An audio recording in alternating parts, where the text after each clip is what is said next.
El tema de hoy son los delitos fiscales. Cabe agregar que este tema lo veremos de una manera general, ¿no? Sin entrar mucho a detalle, ya que es un tema pues que es en el ámbito de los abogados y sobre todo abogados fiscalistas, y me atrevo a decir que abogados penalistas, fiscalistas. Es un tema muy delicado y por lo tanto, pues como contadores públicos siempre nos tenemos que apoyar en un estudioso del derecho, en un profesionista del derecho y además que sea especialista en estos temas, tanto de lo penal como lo fiscal. Entonces, un delito fiscal es una conducta de acción u omisión y hacer lo que está prohibido por la ley fiscal o dejar de hacer lo que se tiene que cumplir con las obligaciones fiscales, que incluye el pago de las contribuciones, de acuerdo con las disposiciones legales respectivas y cuando se le causa un perjuicio a la hacienda pública. Es decir, una conducta de acción. Vamos a ver que hay ciertas conductas que hablan de esto, por ejemplo, no sé, hacer uso indebido de comprobantes fiscales digitales o omisiones, pues el hecho de omitir presentar una declaración, un aviso, un pago también. Eso pudieran ser conductas que nos pudieran llevar a un delito fiscal.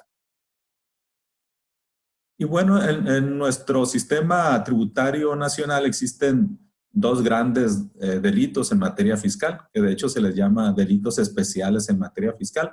¿Por qué se dice que son especiales? Porque no están en el Código Penal, están en el Código Fiscal de la Federación. Y los dos delitos a los que se refiere este código pues son la defraudación fiscal y el contrabando. Y dentro de la defraudación fiscal se dice que comete este delito quien con uso de engaños o aprovechamiento de errores omite total o parcialmente el pago de alguna contribución u obtenga un beneficio indebido con perjuicio del fisco federal. Entonces, prácticamente ante cualquier error o falla que se tenga, o por qué no decirlo también cuando contribuyentes utilizan engaños para beneficiarse de manera indebida y perjudican al fisco, pues estamos ante un delito de defraudación fiscal. Y tratándose de la omisión total o parcial de alguna contribución, comprende indistintamente sean pagos provisionales, sean pagos definitivos, o el impuesto del ejercicio también se incluye dentro de la omisión total o parcial en el pago de las contribuciones. El delito de defraudación fiscal y el delito previsto en el artículo 400 bis del Código Penal, que es aquel delito que tiene que ver con operaciones con recursos de procedencia ilícita, o también que como se le conoce como lavado de dinero, se pueden perseguir simultáneamente. Y se presume cometido el delito de defraudación fiscal cuando existan ingresos o recursos que provengan de operaciones con recursos de procedencia ilícita. Pues en la historia más reciente de nuestro país a muchos políticos se le ha encarcelado por esto, algunos gobernadores, los secretarios de algunos sindicatos muy poderosos del país, pues han sido encarcelados por haber cometido o supuestamente haber cometido un delito de defraudación fiscal en combinación con el delito de lavado de dinero. Hablando de las penas con las cuales se sancionará a este delito de defraudación fiscal, pues ya son las penas corporales, ¿no?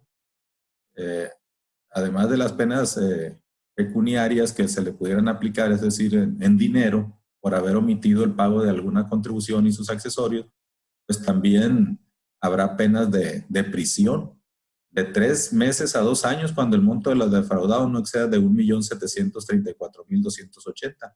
Ya son cantidades actualizadas a 2020. Igual con prisión de 2 años a 5 años cuando el monto de los defraudados exceda de 1.734.280, pero que no exceda de 2.601.410. Y en el tercer caso, con prisión de 3 años a 9 años cuando el monto de lo defraudado fuere mayor de 2.601.410. Entonces, estos son los montos. Y si leemos la fracción primera, pues estaríamos desde la omisión de los defraudados desde 1 peso a 1.734.280. Sin embargo, de acuerdo a criterios internos de la autoridad, sin que esto se tome como una verdad, no, esto puede cambiar, pues se dice que se le da prioridad para casos penales a montos mínimos superiores a este 1.734.000. Le digo, no quiero decir con esto que se tome la confianza y diga, voy a defraudar hasta esta cantidad y no me van a acusar del delito de defraudación fiscal. No, la autoridad lo puede hacer, sin embargo, de acuerdo a las normatividades o a cómo actúa la autoridad, pues es cuando excede de este 1.734.000 cuando actúa. Pero pues lo más recomendable, pues nunca caer en ninguna situación de este tipo. Si no se puede determinar la cuantía de lo que se defraudó, la pena será de 3 meses a 6 años de prisión. Y si el monto de los defraudados se restituye de manera inmediata en una sola exhibición, la pena se puede atenuar hasta en un 50%. Es decir, si se le determina al contribuyente un monto, no sé, de 6 millones de omitido y este los paga, quizá la pena que de las que está establecida aquí en el Código Fiscal se pueda reducir hasta en un 50%. Hay conductas que se equiparan al delito de defraudación fiscal y que dentro de estos pueden ser calificados, es decir, que puedan tener agravantes y puedan ser castigados con una pena mayor. Cuando se usan documentos falsos, cuando se omite reiteradamente la expedición de comprobantes por las actividades que se realicen, siempre que las disposiciones fiscales establezcan la obligación de expedirlos, es decir, de no estar emitiendo los comprobantes fiscales. Manifestar datos falsos para obtener de la autoridad una devolución que no le corresponda, una devolución de algún saldo a favor de alguna contribución. No llevar los sistemas o registros contables a que se esté obligado conforme a las disposiciones fiscales o asentar datos falsos en dichos sistemas o registros. También son situaciones en las cuales se puede calificar el delito.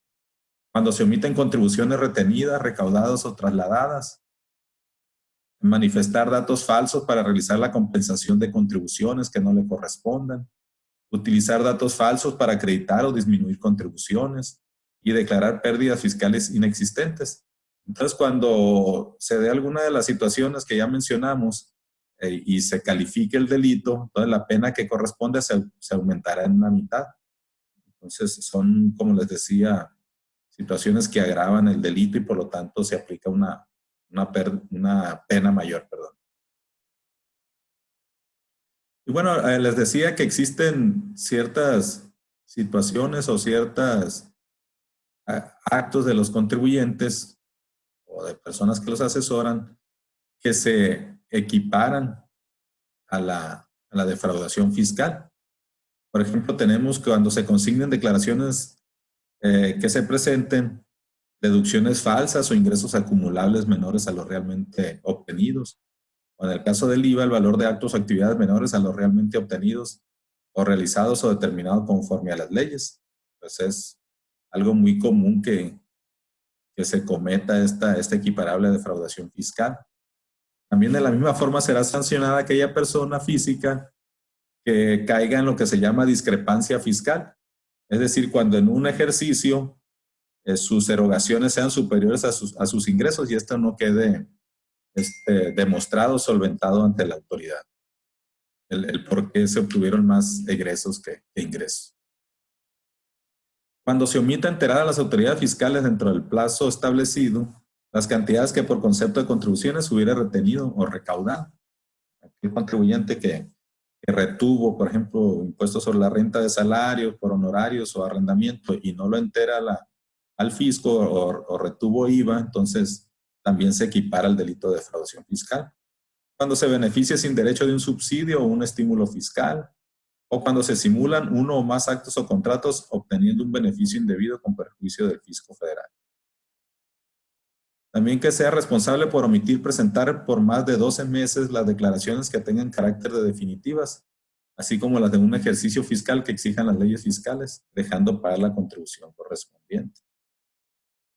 Y darle efectos fiscales a los comprobantes fiscales digitales cuando no reúnan los requisitos de los artículos 29 y 29A del Código Fiscal. Entonces aquí pues a últimas fechas se tienen detectadas por las autoridades fiscales Algunos actos que son defraudación fiscal, la más conocida pues son las famosas factureras o compraventa de facturas, los ya explicados CEFOS y EDOS, ¿no? También utilizar la figura del outsourcing para no pagar ciertas contribuciones, obtener devoluciones o compensaciones que no correspondan a la realidad. Son de los actos más comunes en los cuales los contribuyentes pues caen en este delito de defraudación fiscal. Y pues a últimas fechas la autoridad los está atacando con mucha fuerza. El otro delito del cual hablábamos, un delito especial en materia fiscal, pues es el contrabando. Y comete este delito quien introduce al país o extraiga de él mercancías cuando se omite el pago total o parcial de las contribuciones del comercio exterior, o en el caso de que se apliquen cuotas compensatorias que deban cubrirse y no se cubran, pues también será contrabando. Cuando también pues introduce mercancía o se extrae del país sin permiso de la autoridad competente cuando sea necesario este requisito. Cuando hay importación o exportación prohibida. Y también comete el delito de contrabando cuando se internan mercancías extranjeras procedentes de las zonas libres al resto del país, en cualquiera de los casos ya mencionados. Así como quien las extraiga de los recintos fiscales o fiscalizados, aquellas instalaciones en las cuales, no sé, aduanas de la propia Secretaría de Hacienda, pues deja la mercancía ahí en resguardo mientras se hace todo el trámite de importación y exportación, o bien aquellos recintos fiscalizados que están concesionados a particulares, pero que igual tienen la misma aplicación de un recinto fiscal y se extraigan mercancías de estos recintos cuando no se le hayan sido entregadas legalmente por las autoridades o por las personas autorizadas para ello. Y bueno, platicando sobre las penas de prisión también que tiene el delito de contrabando, pues también la primera va de 3 meses a 5 años. Si el monto de las contribuciones o las cuentas compensatorias, pues es hasta de 1.243.590 pesos respectivamente. O si en el caso de la suma de ambas, es hasta de 1.865.770. La segunda fracción nos dice que de 3 a 9 años, si el monto de las contribuciones o cuotas compensatorias excede de 1.243.590 pesos, o en su caso, que la suma de ambas exceda de 1.865.370. Y de 3 a 9 años cuando se trata de mercancías cuyo tráfico haya sido prohibido por el Ejecutivo Federal, en uso de las facultades señaladas en el segundo párrafo del artículo 131 de la Constitución Política de los Estados Unidos Mexicanos. Entonces, este tema de los delitos fiscales pues es muy delicado. Como les decía, primero pues como contadores nos corresponde asesorar debidamente a los contribuyentes pues, para que no caigan en un supuesto de estos delitos. Pues que como ya lo vimos, pues es prácticamente por cualquier omisión que se haga o cometer algún acto de los que están señalados en el Código Fiscal para que se pueda tratar de un delito fiscal. Y bueno, y la persona idónea para tratar estos temas ya cuando se caen en un delito fiscal, pues ya se tendría que contratar a un abogado, como les decía, experto tanto en materia fiscal como en materia penal para que le dé una debida asesoría al contribuyente. A nosotros nos corresponde, pues, asesorar a nuestro cliente, a nuestro patrón, pues, para que no caiga dentro de los supuestos que ya comentamos. Muchas gracias.